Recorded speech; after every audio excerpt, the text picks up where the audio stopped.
I grew over $50,000 worth of produce last year. I want you to really let that number sink in. $50,000. And I didn't do it on a sprawling commercial farm with tractors and a payroll. I did it in a backyard, a regular, average, overlooked backyard. When I walked into my local nursery last spring to buy the seeds for this, the manager looked at me. You know the look. He gave me that tight, polite, condescending smile. The kind that says, "Good luck, hobbyist. Have fun with your petunias." He smiled because he didn't see a threat. He saw a customer he could exploit for soil and fertilizer for the next 20 years. He prayed I'd never figure this out. Why? Because if you knew the secret I'm about to expose, so their entire business model, predicated on you failing and coming back to buy more, would collapse overnight. I'm holding a list of 15 crops right here. We aren't talking about tomatoes or cucumbers. One of these plants is worth more per ounce than actual gold. Another one creates a recurring income stream so consistent it could pay a chunk of your mortgage. And number 15? In some places, the big guys have actually lobbied to make it difficult to grow because it's too profitable for the average person. Welcome to Grow Lazy. Let me be clear. This isn't gardening advice. This is a blueprint for financial rebellion. Let's start with the heavy hitter, the one that sounds like a fairy tale until you see the bank deposit. Number 15 is the saffron crocus. Now, since when you hear saffron, you probably think of fancy paella or high-end risottos at restaurants you can barely afford. You think exotic. You think impossible. That is exactly what the industry wants you to think. The value proposition here is insane. Saffron is the most expensive spice on earth. We are talking up to $5,000 per pound. But here is the nursery secret they hide behind the exotic label. It's just a crocus. It is a humble, simple bulb. It grows in a pot. It grows in a raised bed. It grows on a patio in New Jersey just as well as it grows in Spain. The invisible mechanic here, the reason it's worth so much, is scarcity and labor, not difficulty. Here is the reality. You plant the corm, that's the bulb, in late summer. When everything else in your garden is dying back, getting brown and sad in the fall, these explode with vibrant purple flowers. Inside that flower, there are 3 tiny crimson-red threads. That's it. Just 3. It doesn't sound like much, does it? But those 3 threads are your retirement fund growing in the soil. The nurseries will try to sell you tulips. They want you to buy daffodils that look pretty for a week and die. They don't want you growing money. Saffron loves the sun, it hates wet feet, and it requires almost zero care until harvest day. You pluck those threads with tweezers, you dry them for a day, and suddenly you are holding a product that is pound for pound more valuable than the gold wedding ring on your finger. Imagine packaging these in tiny, premium glass vials. You sell them to local chefs who are desperate for authentic, local spice. Or you sell them as high-end holiday gifts. You aren't selling a flower, you're selling luxury. Let's pivot to something that drives me absolutely crazy every time I walk down the beauty aisle at a store. Number 14 is the loofah sponge. Comment. So if you grew up thinking a loofah sponge came from the ocean, like it was some kind of dried-up coral or sea creature. That is one of the most successful marketing lies of the last century. It doesn't come from the sea, it grows on a vine. It grows out of the dirt, just like a cucumber. Nurseries and big box stores sell plastic, synthetic sponges. They sell you things that fall apart in 3 weeks, so you have to come back and buy another one. They hate the loofah plant. Why? Because the loofah is the zero-waste cash cow that replaces a recurring purchase. Here is the truth about growing them. Loofah is a beast. It is a vigorous, heat-loving vine. You plant 1 seed, just 1, and by the end of the season, you could have dozens of gourds hanging from your trellis. They look like giant, heavy cucumbers. See, you let them dry out on the vine until they turn brown and light as a feather. Then comes the most satisfying part of the whole process. You peel off the dry, crispy skin, shake out the seeds, and boom, you're holding a perfect organic structural sponge. The profit angle here is massive because the bath and body crowd is waking up. People are tired of rubbing microplastics on their skin. They want organic, they want vegan, they want sustainable. You can sell a single homegrown loofah sponge for $10. $10 for something that cost you a fraction of a cent in seed money. You market these as premium homegrown organic exfoliators. You slice them into rounds for soap making. You sell them whole. The plant does 90% of the work. It climbs, it flowers, it fruits, and it dries itself. You just have to be smart enough to plant it. Number 13 is a personal favorite of mine because it feels like a magic trick. It's the ground cherry. If you've never had one, try to imagine a flavor profile where a pineapple meets a mango and they have a baby with a very sweet tomato. It sounds wild, right? It is. It's tropical candy that grows in a temperate backyard. The invisible mechanic that makes this sell so well is curiosity. The fruit grows inside a papery husk, almost like a tomatillo, but smaller and more delicate. It looks like a little Japanese lantern.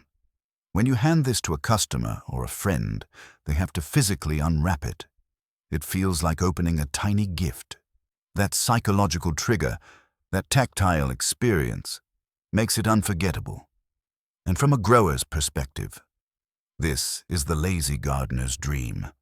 We call them ground cherries because when they are ripe, they fall to the ground. You don't even have to pick them. You just walk out to your garden, scoop them up off the mulch, and you're done. But the best part, they self-seed. If you miss a few berries this year, guess what happens next spring?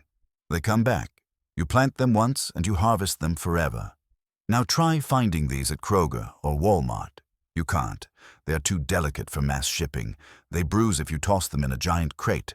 That means you, the local grower, have a monopoly. You can take a pint of these to a farmer's market, put a sign up that says, "Tropical ground cherries." Try one and watch people lose their minds. You can charge premium pricing because there is zero competition. Kids love them because they taste like sugar. Adults love them because they feel gourmet. It's a win-win that the big supermarkets can't touch. Now, let's talk about something that went viral for a reason, but most people are still using it wrong. Number 12 is glass gem corn. This isn't your standard yellow sweet corn. This is art. When you peel back the husk on a cob of glass gem, it looks like someone glued actual gemstones to the cob. You see translucent blues, pearlescent pinks, deep purples, shocking teals. It is so beautiful that people hesitate to believe it's real. The nursery secret here is simple. They want you to grow sweet corn. Why? Because sweet corn has a shelf life of about 3 days before the sugar turns to starch, and it tastes like cardboard. It rots. It fails. It's high pressure. Glass gem is a flint corn. It is meant to dry. It lasts forever. You aren't racing against the clock. Once you let it dry on the stalk, you harvest it, and it stays perfect for years. Here is where the money is. You don't sell this to eat, though you can pop it, and it makes great white popcorn. No, you sell this as high-end fall decor. You know those people who spend hundreds of dollars decorating their front porch for autumn? They will pay 5 times the price of regular corn for a bundle of glass gem because it is unique. It is a conversation starter. You can strip the kernels and sell packets of seeds online for a massive markup because everyone wants to grow the rainbow corn they saw on Instagram. Or you can sell the cobs whole in shadow boxes. It needs heat and it grows just like standard corn, but the payout is totally different. With sweet corn, you're feeding a family for a dinner. With glass gem, you are creating a durable product that sells through the winter. You're turning your garden into an art gallery, and the admission fee is whatever you decide to charge. This is the difference between growing food and growing wealth. And we are just getting started. I need you to stop for a second. Look, most people are watching this right now and thinking, "That's nice. Maybe next year. Or, I don't have the time. That attitude? That is exactly why you are stuck buying overpriced, tasteless vegetables that traveled 2,000 miles to get to your plate. I'm handing you the keys to the castle for free. I'm giving you the blueprint that took me years of trial and error to figure out. If you can't bring yourself to hit that subscribe button to support the channel that's trying to save you money, honestly, I don't know if you're ready for the wealth these crops bring. You have to be willing to take the first step. Prove me wrong. Subscribe now. Now, let's get back to the list with number 11. Lemon verbena. This is the aromatherapy gold mine. If you have never touched a living lemon verbena plant, you haven't really smelled lemon. You walk past it, brush your hand against the leaves, and the air instantly fills with this pure, clean, electric citrus scent. It's better than a $100 bottle of perfume. It's stress relief in a leaf. Here is the value proposition that nurseries ignore. Unlike mint or balm, which lose 90% of their fragrance when they dry, lemon verbena holds on to its oils. You can dry these leaves, put them in a jar, and 3 years later, when you crack that lid, it still smells like you just picked it. For a grower, that is huge. It means you have a non-perishable product. You can sell high-end tea blends, custom potpourri, or infuse it into soaps. And because dried leaves are light as air, your shipping costs are basically zero. It is high margin, low weight, and the demand for natural, anxiety-reducing products has never been higher. Number 10 is the gourmet exclusive. We are talking about white alpine strawberries. Picture a strawberry. It's big, red, and usually tastes like crunchy water, right? That's what the grocery store sells you. Now picture a tiny, creamy white berry that smells like flowers and tastes like pineapple bubble gum. That is the alpine strawberry. Here is the secret. You will never, ever see these in a supermarket. Why? Because they are fragile. If you look at them wrong, they bruise. You cannot stack them in a plastic clamshell and ship them across the country in a refrigerated truck. They would turn to mush.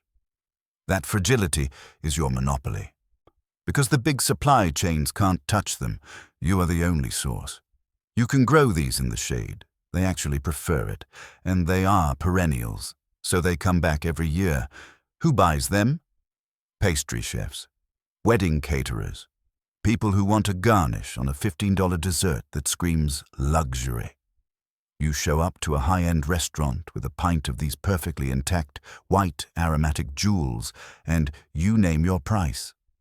Number 9 is the green diamond. Wasabi. Let me ruin your sushi night for a second. That green paste you eat with your spicy tuna roll? That is not wasabi. That is horseradish dyed green with food coloring and mustard powder.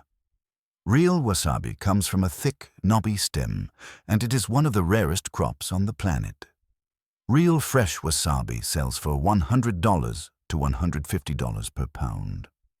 It has a sweet, complex heat that fades gently, unlike the harsh burn of the fake stuff. Now, I won't lie to you. This is the challenge crop on the list. It's the plant that hates what other plants love. It doesn't want full sun. It wants deep shade. It loves cool, running water. It's picky. But if you have a damp corner of your yard, or a shady spot under a deck where nothing else grows, wasabi will thrive there. And here is the profit angle while you wait for that root to mature, which takes about 2 years. The leaves are edible. They are spicy, crunchy, and delicious in salads. You can harvest and sell the leaves to authentic sushi bars or Asian fusion restaurants while your big payday is growing underground. You get cash flow now and a jackpot later. Number 8 is the skin healer, calendula. To the untrained eye, this looks like a simple pot marigold. It's pretty, it's orange, it's common. But to the smart grower, this is liquid gold. The invisible mechanic here is utility. This isn't just a flower, it's powerful medicine. The resin in the flower heads is incredible for healing cuts, burns, eczema, and dry skin. Big skincare companies put tiny amounts of this in their lotions and charge a fortune. You can grow this easily. In fact, it reseeds so aggressively we call it the weed that pays you.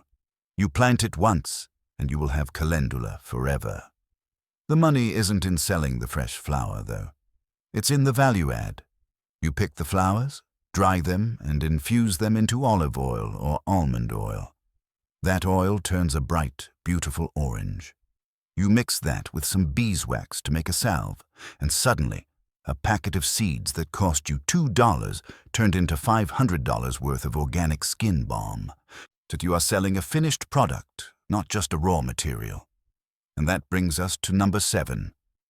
Mache, the winter warrior.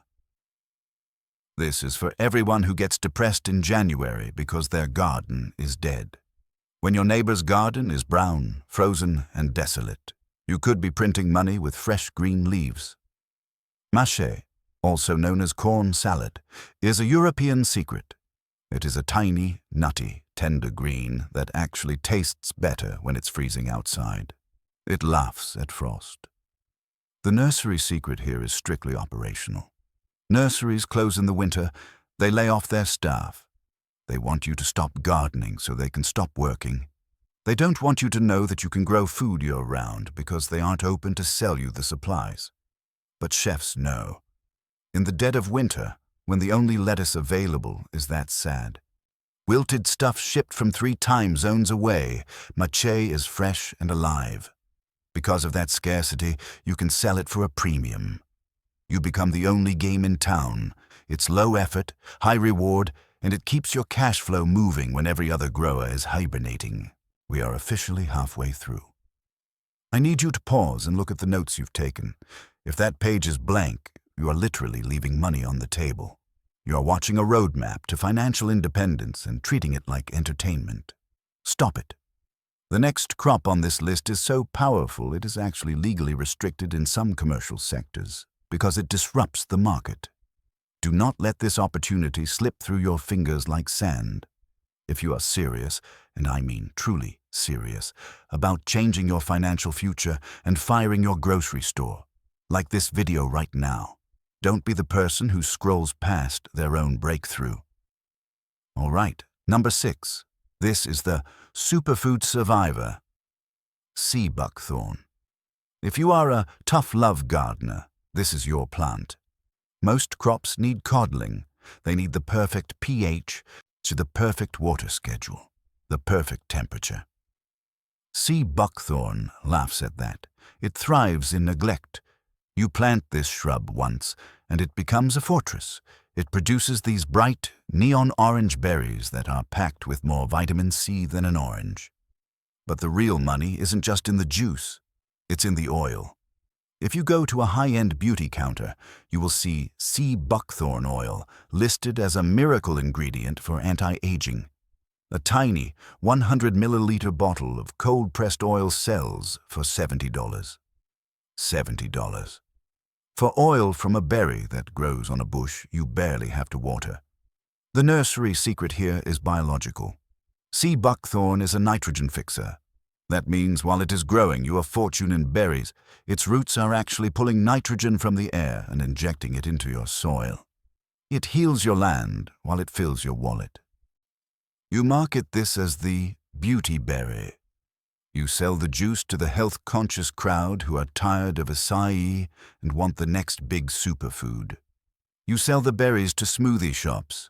It is indestructible, it is profitable, and it improves your garden just by existing. Number 5 is the crop that earns money and moments. Lavender. There is something almost magical about this plant. We all know the scent. It's in laundry detergent, it's in candles, it's in high-end spas. But when you grow it yourself, the scent is different, it's deeper, it's wilder. Here is the value proposition that makes lavender a top-tier cash crop. It sells itself. You don't have to explain to a customer what lavender is. You just hand them a bundle. They smell it, and their eyes roll back in their head. The sale is made instantly. for the grower, and lavender is the stress melter in more ways than one. It is incredibly drought-tolerant once established. You don't have to panic if you miss a watering, and, this is the big one, it is deer-resistant. If you have ever lost a crop to deer, you know that pain. Deer hate the smell of lavender. It is a natural fence that pays you. The profit angles are endless. You can sell fresh bundles at the market. If they don't sell, you dry them and sell dried bundles for $20 as everlasting bouquets. You can strip the buds and sell them by the ounce for sachets or baking.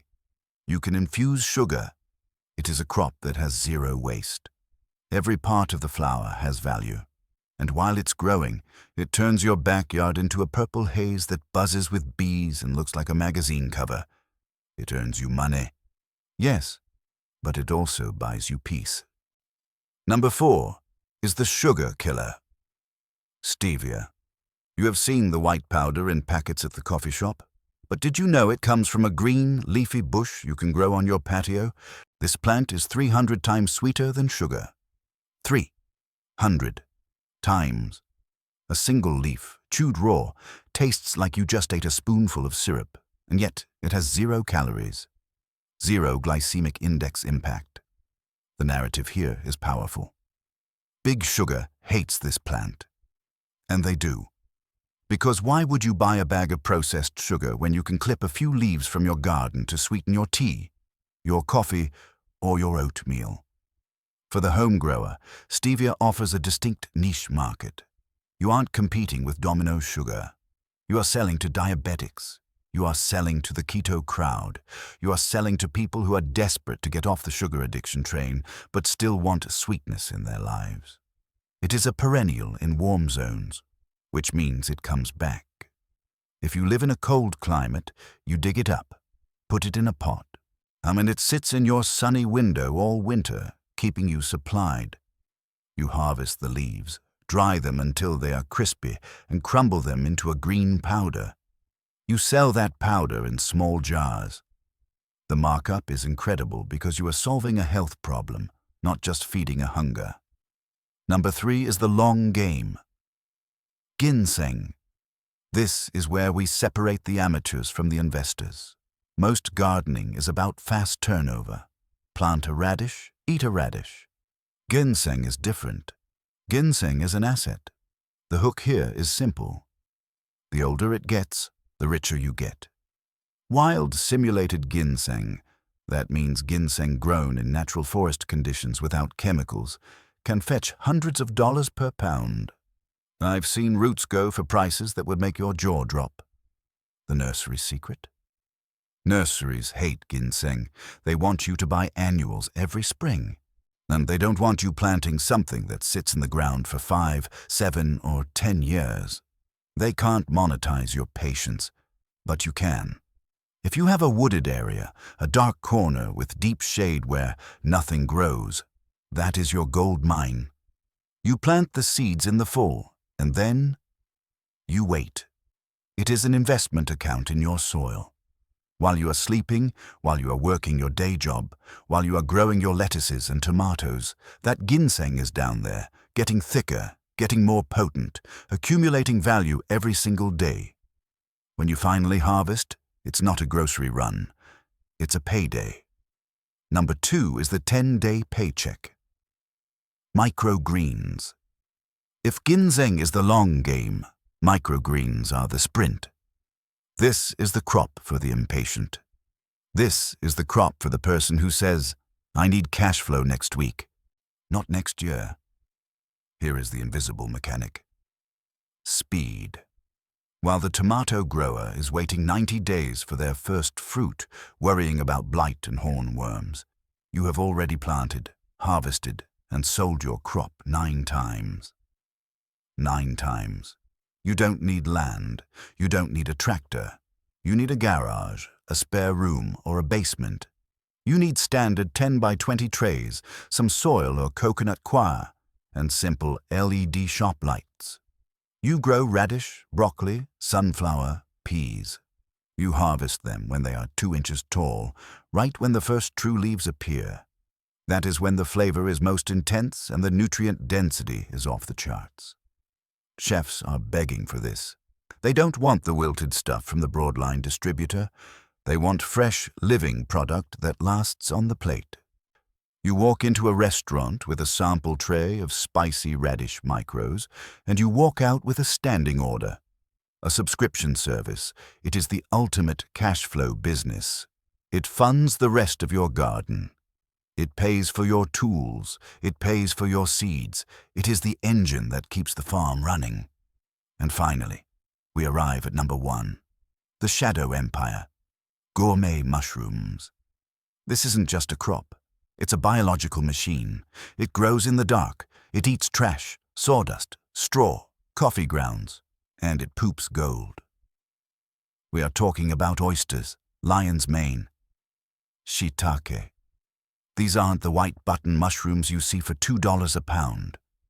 These are the meaty, savory umami bombs that high-end restaurants fight over. The nursery secret? Nurseries ignore mushrooms completely. Why? Because they can't sell you sunlight for them. They can't sell you standard fertilizer. Mushrooms don't play by plant rules. They are fungi. They play by their own rules. And the demand is explosive. You take a basket of fresh blue oyster mushrooms or a fluffy lion's mane to a farmer's market, and you will sell out in an hour. People are fascinated by them. They are medicinal, they are delicious, and they are rare. You can grow pounds of these in a closet, in a tent, in a shed. High demand, low supply, and a growing cycle that is almost as fast as microgreens. It is the quietest, darkest, most profitable corner of the garden. So there you have it. From the golden threads of saffron to the shadow empire of mushrooms.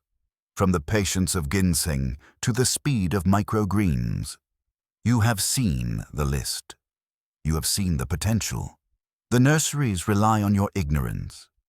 They rely on you walking in there every spring like a zombie, buying the same petunias and impatiens that die in August just so you can do it all again next year. They rely on you thinking that gardening is a hobby that costs money rather than a skill that prints money. Stop it. Stop playing their game. You have the list. You have the blueprint. The only thing missing now is your action. If you found even one nugget of gold in this video, just one idea that made you think, I could do that, and you are still not subscribed, you are actively choosing to stay in the dark. You are choosing to walk past the dollar bill on the sidewalk. Don't do that to yourself. Join us. Click that subscribe button. Let's turn your backyard into a bank account. I'll see you in the next video if you're ready to grow.